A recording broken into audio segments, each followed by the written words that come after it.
The strongest hunters on Earth gathered for the International Guild Conference, and the morning after I beat their king half to death, every one of them averted their eyes. Then the Hunter Command Center confirmed it. A national-level hunter was murdered, and the prime suspect on their screen wears my missing father's face. In the footage, he crushes an S-rank hunter like a bug, and when I read his lips, the most wanted man on the planet called me his son. AI Anime and Manga presents Solo Leveling. If the Shadow Monarch's rise has you hooked, a like really helps. And tell me in the comments, what could hunt the world's strongest hunters?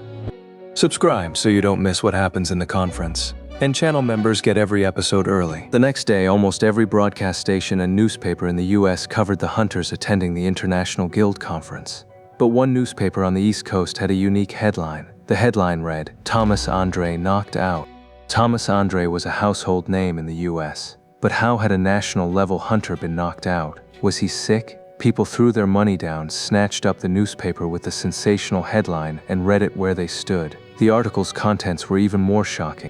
According to the report, a single hunter had taken on Thomas Andre and the entire scavenger guild single-handedly for reasons unknown. The article was accompanied by large pictures showing the bloodied and unconscious Thomas and other injured hunters in the aftermath of the fight.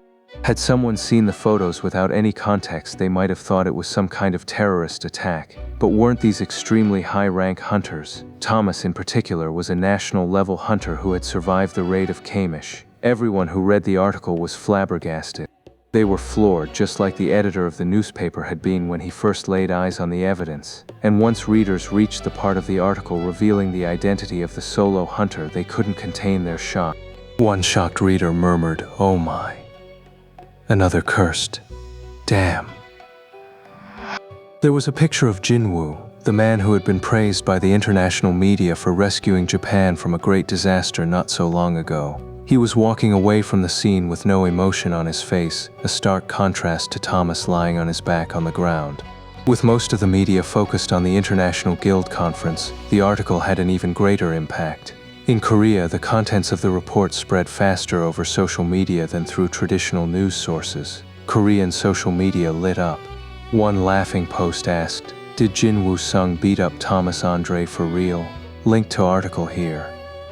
Another replied, "Whoa, it's true. Says Thomas Andre's entire guild got their butts kicked." A skeptic wrote, "Nah, fake news. Makes no sense at all. He crushed the national-level hunter plus super elite hunters by himself?" Someone shot back, "Read the article first, it's true." One commenter asked, "But why were they fighting?" Another answered, "No clue. No reason stated." One Korean commenter crowed, "Yanks love to brag about their national-level hunters, but that's all they got? Lame." Another said, "Thomas is no slouch. Jinwoo's just that good." A proud fan wrote, "Yeah, Hunter Jinwoo Sung is the pride of Korea." One post joked, "Hey bartender, I feel great. Give me a glass of patriotism." Most of the comments from Korea expressed surprise, but on the other hand, comments from Japan expressed how proud people were of him. A Japanese commenter wrote, "It's obvious Thomas Andre is no match for Hunter Sung." Another wrote, "America probably refused to help us because they didn't want to reveal how weak they actually are." One grateful commenter said, "I'm really thankful that we had the right kind of hunter come help us." Another asked, "I want to give Hunter Sung a gift of appreciation. Where can I send it?" Someone replied, "You can send it here. The address is..." Another caught on and asked, "Isn't that your home address?" The thread collapsed into laughter. One reply simply called him a moron. Jinwoo was already a hero in Japan. That their savior had crushed America's hero felt like a huge boost to their self-esteem as a nation. Things had finally quieted down for Jinwoo after he took care of the giants, but now the entire world had its eyes focused on him once more. Why had Jinwoo Sung beaten up Thomas Andre and his guild members? What had happened between the two guild masters? As theories and rumors circulated the internet, everyone was dying to find out exactly what went down. I woke up to find a ridiculous number of reporters gathered in front of my hotel. I wondered aloud, where did all these people come from? I knew why the reporters had come to the hotel, but I was surprised at how quickly the news had spread. Still, I had no intention of avoiding them. This was an opportunity to let everyone know what would happen to anyone who dared to cross me. Besides, I hadn't broken any laws. In the US, it was legal to shoot someone in self-defense, and this law had been reinforced after the appearance of hunters. It would have been a problem if I'd continued attacking Thomas after he lost consciousness, but I stopped when my opponent acknowledged defeat. And no one would blame me for Dong-Soo Hwang if they found out what had happened to Jinwoo. I patiently waited to hear from Adam. Knock, knock. I opened the door, and there stood Adam with 2 hunters from the Hunter Command Center. Without so much as flinching, I asked, "Are you here to arrest me?" No, I'm not. Adam hastily shook his head. We expected there to be a big fuss, so we're here to escort you to the International Guild Conference. Also, Adam suddenly straightened his jacket and then politely bowed to me at a 90-degree angle. I stared at him, unsure what had prompted that. I wasn't sure what was prompting this. Adam continued. we would like to express our extreme gratitude to you. I had no idea what the Hunter Command Center could be so thankful for after I'd lost Kamish's shadow, wandered the city looking for Jinwoo, and beaten up Thomas after the American had just happened to show up. For a moment, I had no response. Recalling the previous day's events disheartened me. I didn't think my demonstration of the shadow extraction process warranted such appreciation either. Adam explained. If you hadn't stopped when you did, the US would have lost both national-level hunters. Oh, that's what Adam was going on about. I nodded in understanding, remembering how Adam had run screaming at me to stop. If the agent hadn't shown up and Thomas had somehow gotten a second wind, things would have ended differently. The US had already lost 1 national-level hunter, so they would have done whatever it took to save Thomas. Adam continued. The Hunter Command Center of the US will do our best to prevent this incident from troubling you further. With that, Adam lifted his head. He looked tired after attending a meeting all night regarding how to handle the situation. The conclusion was blunt. Do not provoke him. The powers that be had decided to let me have my way. My stock with the Hunter Command Center had skyrocketed after I defeated Thomas. From their perspective, they didn't want their relationship with me to sour because of the Scavenger Guild's missteps. After all, Thomas was still alive, wasn't he? Adam had been ordered to attend to me and proceed with the schedule as planned. He swallowed hard as he made eye contact with me. Adam seemed to be thinking, This is the man who crushed the Scavenger Guild. under normal circumstances, I was a powerful hunter with common sense. However, Adam had witnessed with his own eyes what happened when I became enraged. And truth be told, he was a bit envious of Jinwoo that this rage had emerged in the name of protecting those I considered my people. Oh boy, will you look how late it is. Adam smiled after checking the time. Shall we go? I answered, sure. Adam escorted me past a wall of reporters to a car waiting for us. Kashak, kashak, kashak, kashak, kashak. We have testimony from Dong-Soo Hwang's accomplices. The Hunter Command Center will soon release a statement regarding the whole incident. Adam kept emphasizing that this wouldn't affect me, and I was glad to hear it. I was in the US to collect information at the International Guild Conference on the magic beast who looked like my father. I had questioned Dong-Soo's shadow soldier, but he didn't know much either. The creature had emerged alone from a dungeon, had the power signature of a magic beast, and had gotten pissed off at the mention of me. So is he or isn't he? There was a good chance it wasn't my father, because my real father would have come to see my family first. My curiosity grew as I found out more about this man. Then, there were Kamish's last words to me before he vanished. Kamish's warning echoed in my mind. There exist 4 humans who have borrowed the powers of the rulers. Beware. 5 hunters had survived Kamish's raid. Chances were 4 of the 5 national-level hunters had borrowed power from the rulers. Somebody recently killed one of them. Christopher Reed, who was powerful enough to force a national-level hunter to burn down his mansion and the surrounding woods. Perhaps one of the monarchs mentioned by the King of Giants. If not, did it have anything to do with the recent changes in the dungeons? As various thoughts raced through my head, I spotted the venue for the conference in the distance. When I entered the building, all conversations and exchanges of greetings stopped. Some looked at me with curiosity, while others regarded me with fear. Thomas Andre used to rule like a king among hunters, but I was the Asian hunter who had beaten Thomas within an inch of his life.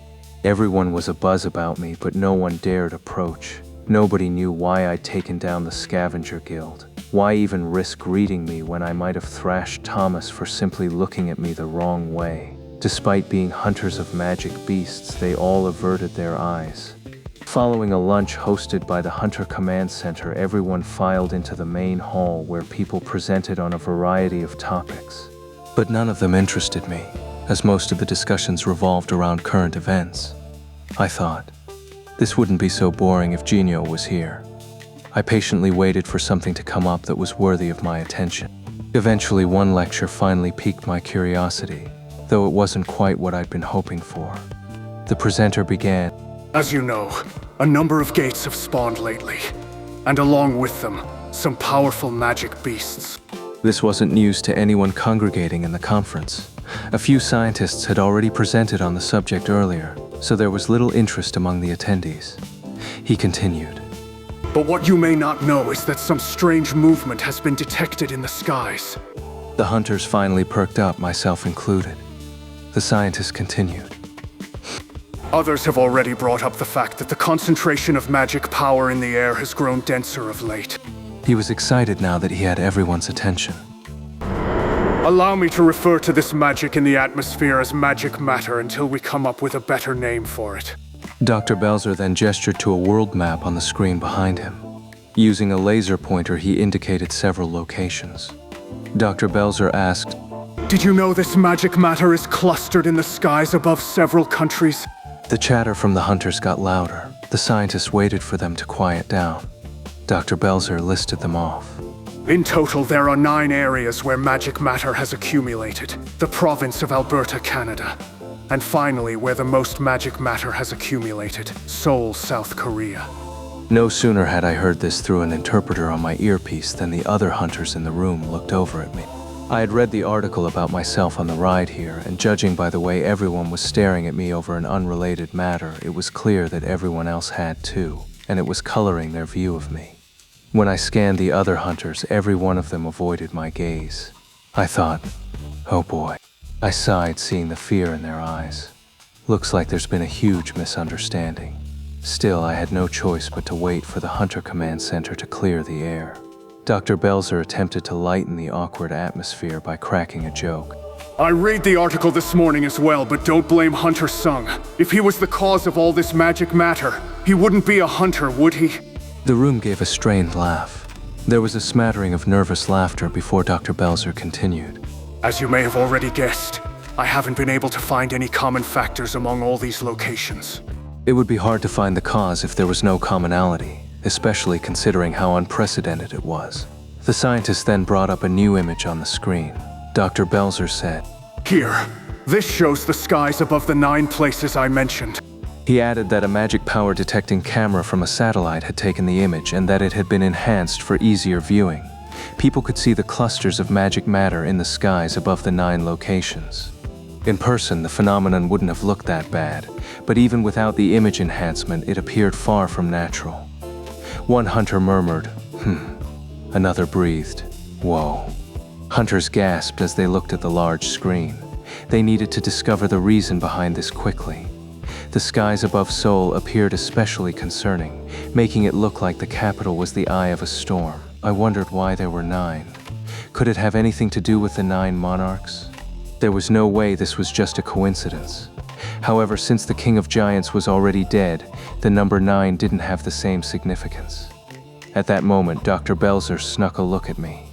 Our eyes met again, but this time the scientist was no longer laughing. Dr. Belzer concluded, Since we don't know the cause of this phenomenon, we currently have no way to handle it.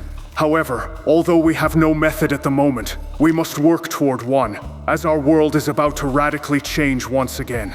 As the scheduled programming came to a close, Mr. Brannan, the director of the Hunter Command Center, took the stage to make an important announcement. His unscheduled appearance caused quite a stir. Was he going to make an official statement regarding last night's incident? The director had to ask the audience to settle down. Director Brannan said, There is an urgent matter I must bring to every hunter's attention. The hunters gathered here were the top in their field, not a gaggle of rowdy schoolchildren.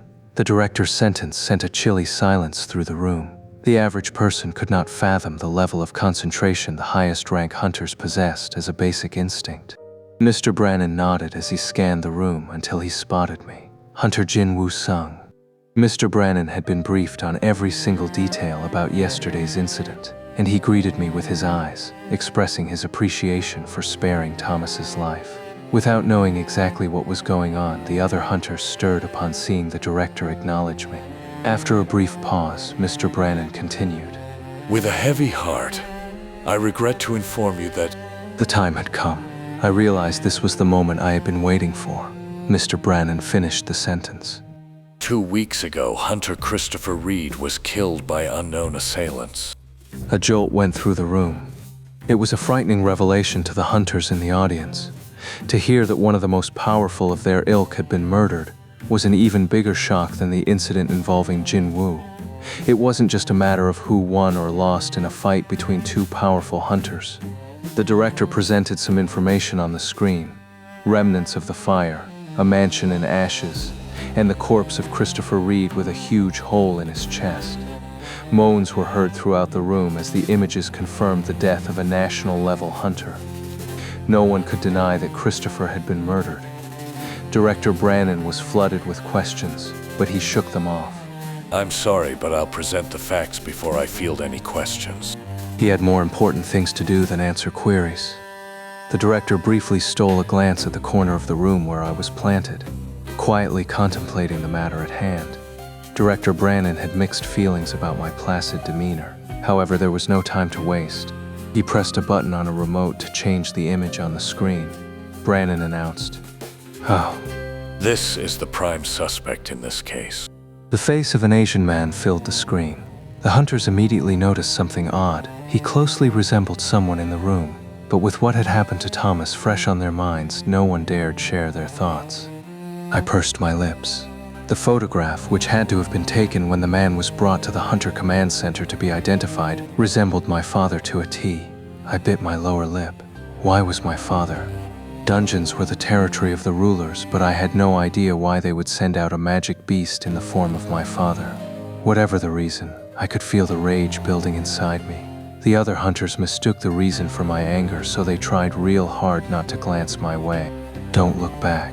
Don't look back. They only look alike. It's just a coincidence. Asians look very similar to one another, don't they? But no matter how I look at that picture, the director referred to Ilwan Sung as Suspect S. He went on to explain where Suspect S had been found, what had happened during this discovery, as well as what had followed.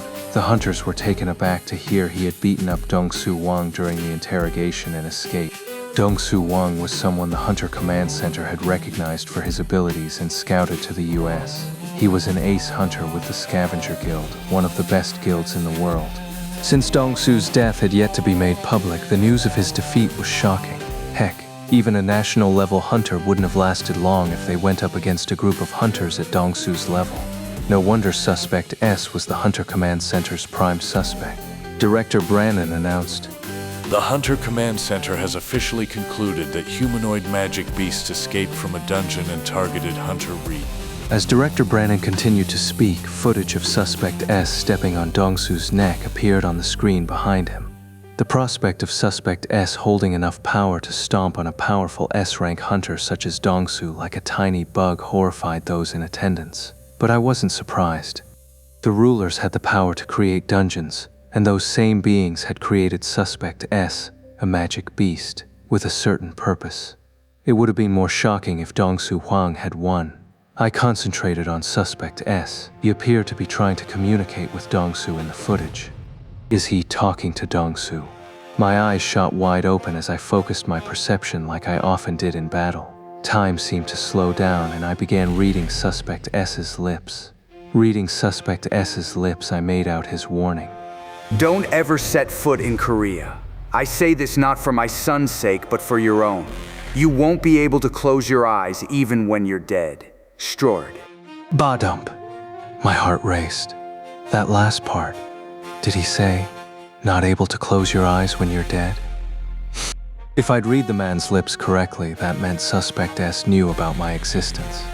Luckily, there was an easier way to verify the contents of the conversation. I hastily called to the most recent addition to my shadow army. I called silently, Greed. The new soldier responded immediately to the unspoken question. It is as you suspect, my king. My breath caught. While my mind raced, the director's long explanation came to an end. Director Brannon said, We're asking the international community to be on the lookout for Suspect S. Please contact us as soon as you locate this man, that is all. With that, the floodgates opened, and the questions poured out again as hands flew up in the air. The director pointed to someone. Yes, the hunter over there. One hunter asked, Is there any evidence that Suspect S isn't human? Director Brannon answered, His magic power signature was identical to that of a magic beast. Next hunter. Another hunter asked, You said he insisted he was a man who went missing in a dungeon. Did the hunter he claimed to be actually exist? Brannon answered, Yes, he did exist. Next hunter. A third hunter asked, Then why don't you reveal his identity? Oh. Director Brannon tried his best not to look at me as he responded. We have decided not to reveal his identity because he is related to one of the hunters here. That put a sudden end to the questions, as the statement pretty much confirmed their suspicions. The room had fallen silent, so the director prepared to leave the stage. Any last questions? Someone sitting in the last row raised his hand and opened his mouth even before the director pointed to him. Zhigang asked from the last row, Wouldn't it be easier to track him down if you revealed his identity? Even without looking, everyone knew from the deep voice speaking Chinese that it was Zhigang Liu, the 7-star and national-level hunter. Surrounded by his guildmates, dozens of China's best hunters, Zhigang gazed at the director with a serious expression. The director was at a loss for words, but Zhigang pressed him again. Don't you think so, Mr. Brannon? The Hunter Command Center had decided to classify Suspect S's information, but Director Brannon couldn't see any reason to refuse. Beep. The director pressed a button on the remote control, and Ilwan Sung's information was revealed on the screen. The room erupted in gasps and murmurs. The hunters couldn't believe that the first humanoid magic beast emerging from a dungeon had taken the form of my missing father. Could this be a mere coincidence? Zhigang observed the screen before raising his hand again. The director acknowledged him. Hunter Liu. Zhigang said. I have a question for Hunter Sung. The director looked at me and I nodded and turned to face Zhigang. Zhigang's voice resounded through the large room. If Suspect S really is your missing father and hunters try to take him down, what will you do? I thought about it for a second.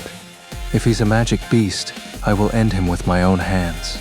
But if he's my actual father, what then? The others waited with bated breath. I answered, I will protect my family even if it means becoming an enemy of all hunters. Adam asked. Did you really mean that? He had been waiting for me outside the conference room. I knew exactly what the agent was referring to. I smiled. Yes. Adam let out an awkward laugh. This was no laughing matter, but he couldn't help himself at my smile. More than 500 top-rank hunters, the elite of the elite, representing 120 countries, had been in that conference room by the Hunter Command Center's invitation. I had told them straight to their faces that I had no problem becoming an enemy of all hunters. That wasn't something one could pull off with courage alone. More surprisingly, not one person had mocked me for it. Zhigang, for example, was known to be ruthless, but even he quietly observed my declaration without contesting it. The Hunter Command Center agents who had been watching the event via monitors had also gone slack-jawed over my pronouncement, Adam included. Presently, Adam sounded impressed. Only 2 people in the world could have gotten away with saying something like that in front of those people, Hunter Sung. I was curious. Who's the other person? Adam answered. He's in the hospital right now. His bitter smile made it clear to whom he was referring. Considering Thomas's arrogant personality, it made sense, though I'm not sure he has a leg to stand on anymore. I smiled wryly as I recalled Thomas's face as he surrendered. Adam began detailing what was next on the agenda. Next is the dinner party. The Hunter Command Center went all out, so if you don't have anything urgent to attend to... I shook my head.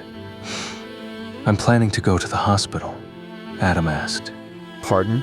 Adam must have assumed I'd sustained an injury last night. That was to be expected. It had been such a fierce battle that Thomas, a national-level hunter, had been so seriously injured he couldn't even be revived by healers. It stood to reason that I would have been wounded here and there.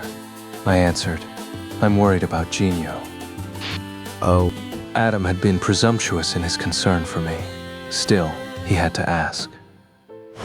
Are you experiencing any pain in your shoulder or wrist from last night? I asked, Never mind. Adam waved, flustered, when he and I noticed the hunters conversing in small groups nearby, stepping aside to let someone pass. They made way for Zhigang Lu and his subordinates, who walked right up to me. What's going on with those two? The room quieted down as the tension between me and Zhigang brought everything to a standstill. The other hunters uncomfortably looked back and forth between the two of us. Why is Zhigang Lu doing this? Is this because of what Hunter Sung said earlier? I thought it was weird Lu let it go so easily. I had clearly been provoking my fellow hunters, and Zhigang had been the one to pose the initial question after all. Would Zhigang be next to fall after Thomas? Nervous that something was about to go down, the others paid close attention to any minute changes in the two hunters' expressions. Adam, who had unintentionally ended up stuck between them, turned pale. Excuse me, sirs. Adam snapped his mouth shut when Zhigang took a step closer and started to say something. I looked serious as I listened. What's he saying? I didn't understand a lick of Chinese. I'd screwed my expression into something approaching seriousness to match Zhigang's, but trying to listen to a language I didn't understand was rather difficult. In any case, it didn't seem like I was being mocked or cursed. Adam whispered in my ear. He says he killed the giant-type magic beast on the Chinese coast that escaped from you in Japan. I looked at Adam, startled. You speak Chinese too? Adam answered. Since I'm in charge of the Asian branch, I can speak several Asian languages. Oh, plus a little Russian, Spanish, Arabic, and German. For a fleeting moment, I thought about how convenient it would be to have a shadow soldier like Adam, but I checked myself. Even during our brief exchange, Zhigang kept talking as if he had much he wanted to say to me. I told Adam, then I'm counting on you. Will do. With a determined look on his face, Adam nodded and continued to interpret for Zhigang. Hunter Lu says he was quite surprised as the magic beast was much more powerful than he expected. It was especially difficult fighting the giant in water. I had felt similarly when first fighting the giants. They were very quick considering their size. Zhigang must have faced quite a challenge battling it in water rather than on solid ground. As Zhigang continued to speak, Adam brightened. He's wanted to meet you ever since then, Hunter Sung. He was curious about the hunter who easily defeated all those powerful magic beasts. As soon as Adam finished translating, Zhigang finally smiled and held out his hand. It looked like Zhigang's serious mien had been a result of nervousness. I returned the smile and shook his hand. There was no reason to refuse a handshake offered by one of the best hunters around. Now that he knew nothing would happen, Adam could finally relax. Phew. This was the purpose of the International Guild Conference, to let hunters bond. Zhigang laughed as he said something else. I looked back at Adam. Is he telling a joke? Oh. Adam listened hard, then chuckled. He says he's glad that you laid into Hunter Andre even though he wasn't there. He says Hunter Andre probably did something to deserve it. I grinned.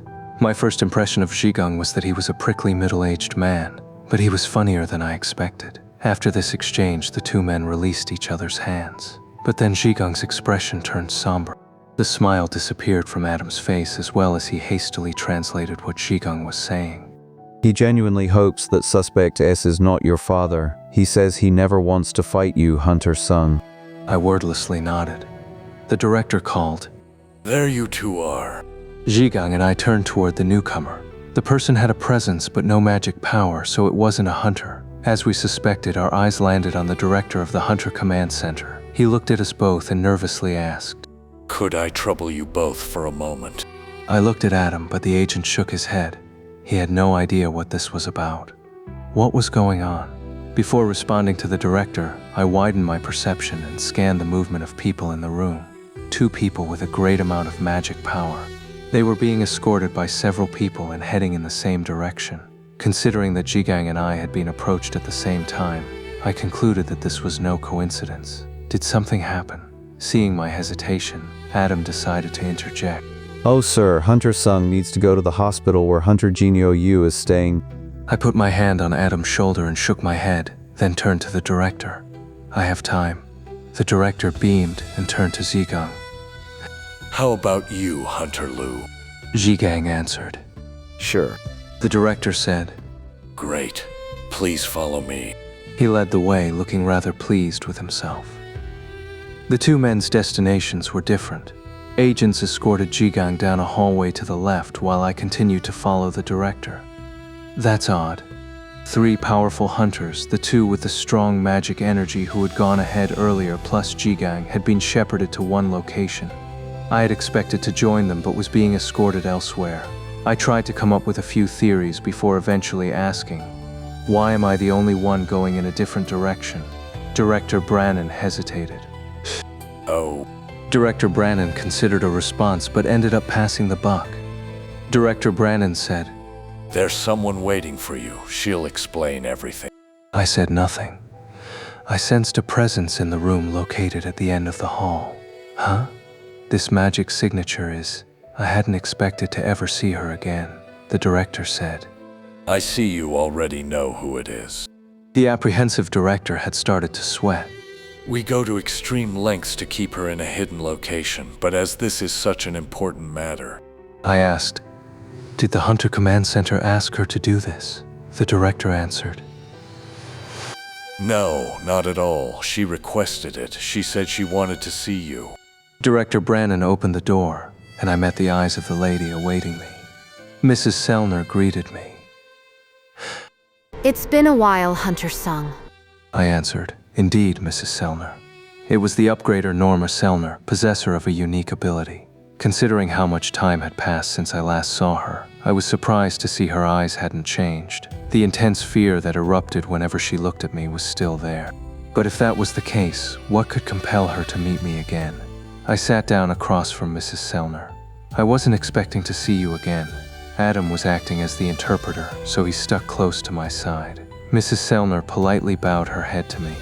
I apologize for last time. My mind wasn't in the right place back then. I raised my hand to stop her. I didn't mean to bring up the past and solicit an apology from her. Mrs. Sellner looked at the director, who gave her a resolute nod. She hesitated but finally spoke with some difficulty. Recently, I keep having the same dream every night. I assumed I hadn't been called here to interpret her dreams. What kind of dream is it? Mrs. Sellner said. Every night, I see the top hunters becoming the hunted. Someone hunting hunters. I had a hunch this had something to do with me, she added. And a few days later, that dream comes true. I asked, you mean Christopher Reed? Mrs. Sellner nodded. The director took over the explanation. We warned Mr. Reed about the danger, but he didn't listen to us. The result was, well, I'm sure you know. Her voice shaky, Mrs. Sellner continued. Powerful hunters who defend this world will continue to be killed. The ones hunting them will never stop. In other words, I calmly cleared my throat. You're here to warn me to be on the lookout, Mrs. Sellner said. No. She shook her head firmly. This wasn't a warning. I wasn't sure how to react. Mrs. Sellner pleaded. You must protect them. Thomas's surrender echoed in his mind. I've lost. 2 words Thomas had never expected to come out of his mouth again. The phrase repeated over and over in his head as he opened his eyes. He was in the hospital. Thomas wondered. When was the last time I was in a hospital? Unlike Jinwoo, who had practically lived at the hospital for most of his career as a hunter, Thomas hadn't been in one since awakening. Jinwoo had started off as the lowest of the E-rank hunters, while Thomas had been an apex hunter from the start. How the tables had turned. The result of their match left quite an impact on Thomas. Thomas thought. I really lost. He felt as if his soul had left his body as he sat up. Tuck-a-tuck. Someone stopped typing on a keyboard. Thomas turned to see that Laura, the head manager of Scavenger Guild, sat by his bedside at an appropriate distance. Her fingertips hovered above her laptop keyboard. Laura said, You're up? Thomas answered. Yeah. Thomas avoided eye contact with her as he rubbed the bottom of his chin. He was relieved to see by the length of his beard that not much time seemed to have passed. Thomas asked, It's been about a day? Yes, sir. Laura nodded. The doctor who examined you initially said we should be prepared for you to be out for several weeks. His condition had been that bad at one point. Laura couldn't decide whether him waking up a day after that diagnosis was very much like Thomas, or him being unconscious for a day was very unlike him. Laura drew closer to him. Should I call the doctor? No, not yet. Thomas shook his aching head while massaging his temples. He could still feel the impact from that man striking his head. It was a horrible pain he never wanted to experience again, and there was nothing any doctor could do about it. Besides, there was something he needed to check first. Thomas asked, What happened to Mr. Huang? Laura opened her mouth but didn't know how to phrase her response. Instead, she just shook her head. Thomas thought about it for a moment and then casually changed the subject. I see. Any other damages? Laura reported. Many hunters were injured, but they've all recovered thanks to the Hunter Command Center's quick response. Thomas couldn't help but raise his voice in shock. There were no other fatalities? Laura answered. Yes, that's correct. Thomas blew out a breath. No casualties after such a fierce battle could only mean that their opponent had gone easy on them. It was a crushing defeat. It was difficult to feel upset about such a loss. In fact, Thomas found himself in awe of Jinwoo. The Korean man had not only destroyed Thomas, but the elite hunters he had brought with him. Rather than fear, he felt respect for Jinwoo. Thomas had always thought that power equaled truth, so the loss was a major shock to him. But though Thomas had been soundly defeated, he didn't feel bad about it. Did his lack of regret come from the awareness of the power gap between himself and his opponent? He should have been furious at the defeat and raring for revenge. But instead, Laura interrupted his swirling thoughts by handing him a small rectangular glasses case. Thomas looked at Laura curiously. Laura said, Your sunglasses were collected at the scene, but they were badly damaged, so... Clack. Inside the case was a brand new pair of Thomas's favorite sunglasses. Thomas chuckled as he put them on. I owe you as always. Laura had been worried that Thomas would awake in a fit. Seeing him react so calmly brought a pleasant smile to her face. Laura answered. Just doing my job. Thomas stared off into the distance, then quietly spoke. Mr. Huang, make sure he gets the best funeral. He was still a member of our guild. Laura said. Understood. Thomas continued. And Laura looked up from taking notes. Thomas said, please tell Hunter Sung that Scavenger Guild know I, Thomas Andre, offer him an official apology. Protect the hunters. Why would Mrs. Sellner say something like that? I was confused. Why me? Mrs. Sellner debated where to begin, then slowly recounted her dream. I tried to remember the people who were chasing the hunters, but that was in vain. The only thing she could remember when she woke up was that their faces were hidden in black. Mrs. Sellner continued. So I decided to try something. I used my ability within my dream to try and uncover their true nature. I asked, is that why you looked into my eyes the last time? Mrs. Sellner admitted. Yes. Bah dump. My heart pounded as I thought back to our first encounter. What had Mrs. Sellner seen in my eyes that had frightened her so? For now, I set aside my curiosity and gave her my full attention. Mrs. Sellner said, What I saw was infinite power. But after locking eyes with that thing, I had no choice but to wake up from my dream. I looked down to see Mrs. Sellner's hands were shaking.